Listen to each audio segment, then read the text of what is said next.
اور رونے کے بعد فرمایا اگر چاہو تو میرے گھر چلو میرے ساتھ رہنا، اور اگر چاہو تو اپنی سسرال چلی جاؤ، کہاں رہنا چاہتی ہو؟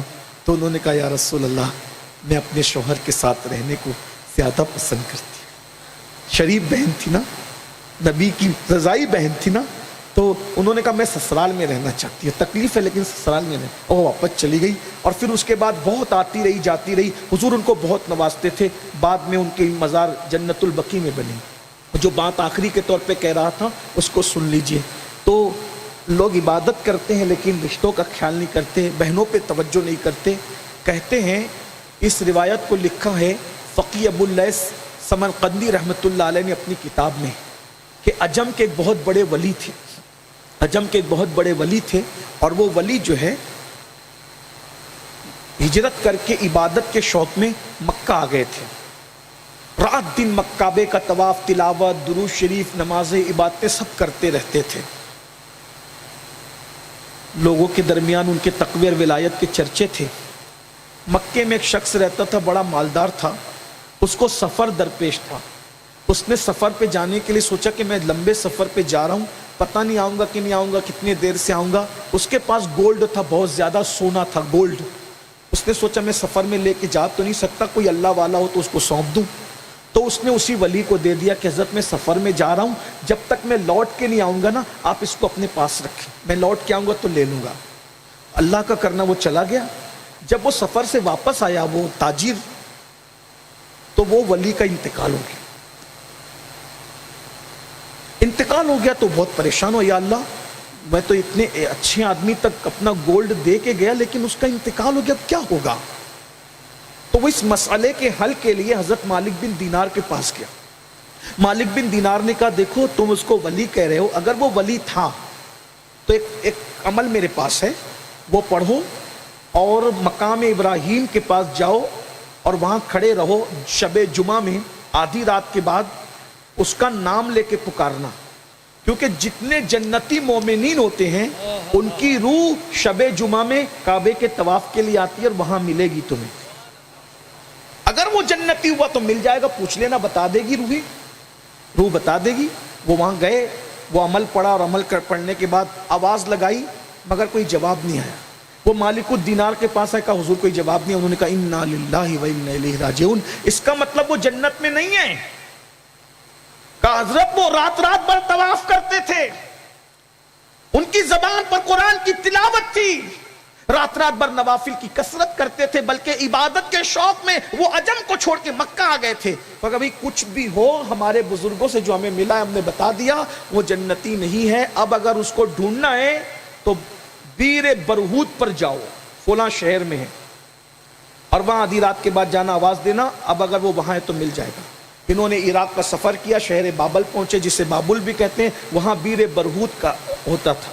وہاں جا کر کی آواز لگائی تو آواز آئی، جہنم کے اس جہاں جہنمیوں کی روحیں رکھی جاتی، آواز آئی۔ یہ فقی ابو اللیث سمرقندی آج سے تقریباً 1200 سال 1100 سال پرانے بزرگ ہیں، ان کی بات میں کر رہا ہوں، انہوں نے لکھا اپنی کتاب میں۔ وہاں آواز آئی تو انہوں نے کہا حضرت میرا گولڈ، میرا سونا۔ انہوں نے کہا کہ تمہارا سونا میں نے اپنے گھر کا جو زینہ ہے وہاں چھپا کے رکھا ہے تاکہ میں تم کو دے سکوں، وہ لے لو جلدی سے۔ جب ان کو اپنے سونے کا گولڈ کا پتہ چل گیا تو انہوں نے کہا حضرت ایک سوال کریں، آپ تو عبادت کے سوا کچھ کرتے ہی نہیں تھے، پھر جہنم میں؟ کہا ہاں، ایک گناہ کی وجہ سے جہنم میں آیا، میں نے کوئی گناہ نہیں کیا زندگی میں، بھول سے ایک گناہ ہوا، بس وہی گناہ مجھے جہنم میں لگا۔ وہ کیا؟ کہ ایک لوتی بہن تھی، اس بہن کو چھوڑ کر نفلی عبادت کے شوق میں مکہ آ گیا، اور پھر پلٹ کے کبھی بہن کی خبر گیری نہیں کی۔ جب انتقال ہوا تو ساری عبادت دھری کے دھری رہ گئی۔ اللہ فرماتا ہے بہن کا حق کیوں نہیں دیا تھا، اور بہن کی خبر گیری نہ کرنے کی وجہ سے مجھے اس جہنم کے کنویں کے اندر میری روح کو لٹکا دیا گیا ہے. کہا جاتا ہے تو اچھا کھانا کھاتا تھا, تیری بہن روٹی کے لقمے کو ترستی تھی. تو اچھے کپڑے پہنتا تھا, تیری بہنیں پھٹے پرانے کپڑے پہ گزارا کرتی تھی. تو اچھے مکان میں رہتا تھا, تیری بہن ٹوٹے پھوٹے گھر میں رہتی تھی, اور جب بارش ہوتی تھی تو اس میں بھیگ کر کے ٹھٹرتی تھی. آج بھی اس کی حالت غیر ہے, اور صرف بہن کی خبرگیری نہ کرنے کی بنیاد پر میری ساری عبادتیں دھری کے دھری رہ گئی ہے. مکے میں مرنا بھی کام نہ آیا. آج بھائیوں کا کیا حال؟ بہنوں کا کوئی حق ہے؟ بھائیوں کا کوئی حق ہے؟ اتنے دور دور سے لوگ آتے ہیں, ان کو اتنے قیمتی کھانے کھلاتے ہو, کبھی بہنوں کو بھی اتنی عزت کے ساتھ بلایا ہے؟ آپ اپنے علماء کا پیروں کا احترام کرتے, مجھے کوئی اعتراض نہیں, اللہ تمہیں اور توفیق عطا کرے.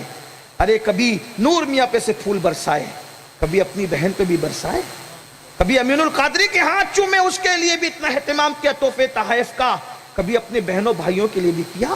بڑی معذرت کے ساتھ ایک جملہ کہوں گا, ہم اللہ کے لیے کہنے والے ہیں, یہ بات برا لگے تو معاف کرنا, اور اگر نہیں معاف کر سکتے جو چاہے دل میں کہہ لینا. امین القادری پہ پھول نہ برسائے تو قیامت کے دن پوچھا نہیں جائے گا, اس کو دعوت نہ کھلائی تو قیامت کے دن پوچھا نہیں جائے گا. لیکن اگر بھائیوں کے حق تلفی کی, ان کا حق ادا نہیں کیا تو پوچھا جائے. اللہ ارشاد واتقوا اللہ الذی تساءلون بہ والارحام, اس رب سے ڈرو رشتوں کے معاملے میں جس کی بارگاہ میں سوال کرتے ہو. لوگوں کو دیسی گھی کے کھانے کھلاتے ہو اور بھائیوں کو کبھی افطار کا بھی نہیں پوچھتے. ترجیحات کی طرف آؤ, حقائق کی طرف آؤ. مسجدیں بنا لو گے اپنی جگہ, مدرسے بنا لو گے اپنی جگہ, مخیران قوم و ملت کہلاؤ گے اپنی جگہ, لیکن یہ حقوق اللہ نے تم پر رکھے ہیں. یاد رکھنا, اگر جس کا حق مارا ہے, جب تک کہ اس کا حق نہیں دو گے وہ معاف نہیں کرے گا تو اللہ بھی معاف نہیں کرے گا. اللہ تمہارے حج, تمہارے عمرے, تمہارے صدقات, تمہاری زکات تمہارے منہ پہ مار دے گا. اتنا بڑا ولی کہلانے والا فقی ابو اللیث لکھ رہے ہیں, کہا صرف بہن کی خبر گیری نہیں کی, بس یہ ایک بھول ہوئی, مجھے جہنم میں ڈالا گیا ہے. جہنم سے روکا نہیں گیا, جہنم میں ڈال دیا گیا ہے. کہا اگر مجھ پہ احسان کرتے ہو تو ایک کام کرو, میری بہن سے کہنا مجھے معاف کر.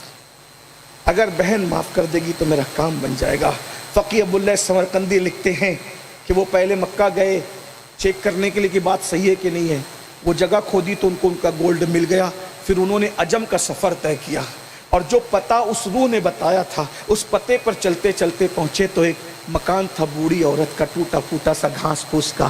وہاں گئے, وہاں جا کے کہا تم فلاں کو جانتی ہو؟ اس کی آنکھ میں آنسو تھے.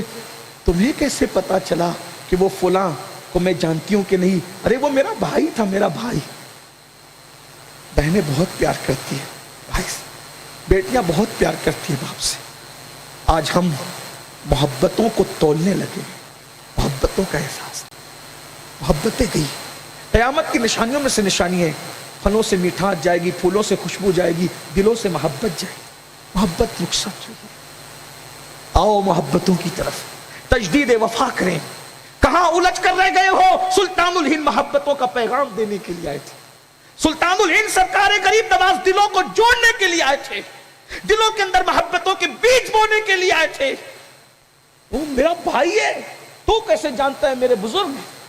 کہا کہ میں جانتا ہوں, مکے میں میری ملاقات بار بار ہوئی لیکن ان کا انتقال ہو گیا. اور رو پڑی, میرا بھائی چلا گیا دنیا سے. میں ایک بات ان کی لے کر آیا, ان کا پیغام, کہ میں نے ان کو دیکھا, ان کی روح نے مجھ سے اشارہ کیا کہ وہ جہنم میں ہے. کیوں وہ جہنم میں ہے؟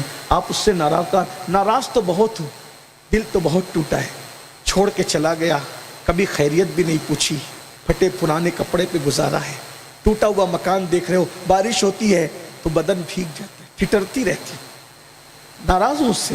اچھا کھاتا تھا میں ترستی تھی, اچھا پہنتا تھا میں ترستی تھی, آج میں اس سے ناراض ہوں. اس نے ہاتھ جوڑ کے کہا تیری ناراضگی کی وجہ سے تیرا ولی کہلانے والا بھائی جہنم میں چلا گیا ہے, اگر تو اس کو معاف کر دے میں تجھے راضی کر دوں. کیا چاہیے بول, میں مگر معاف کر دے. بہن تھی, جب سنا کہ بھائی جہنم میں, کہا گواہ رہو میں اس کو معاف کرتی ہوں. ادھر کا میں معاف کرتی ہوں، لیکن اتنی دور سے پیغام لے کر آیا ہوں، کچھ وقت میرے پاس رکو تو صحیح۔ وہاں رکے، آنکھ بند ہوئی، خواب میں دیکھا جنت کے باغوں میں ٹہل رہے ہیں۔ اللہ تجھے جزائے خیر دے، تو نے میری بہن سے معافی تلافی کرا دی، ادھر بہن نے معاف کیا، ادھر میرے اللہ نے بھی مجھے معاف کر دی۔ بہنوں کا خیال کر، بتاؤ جب بہن کا اتنا احترام ہے، ماں کا کتنا احترام ہے؟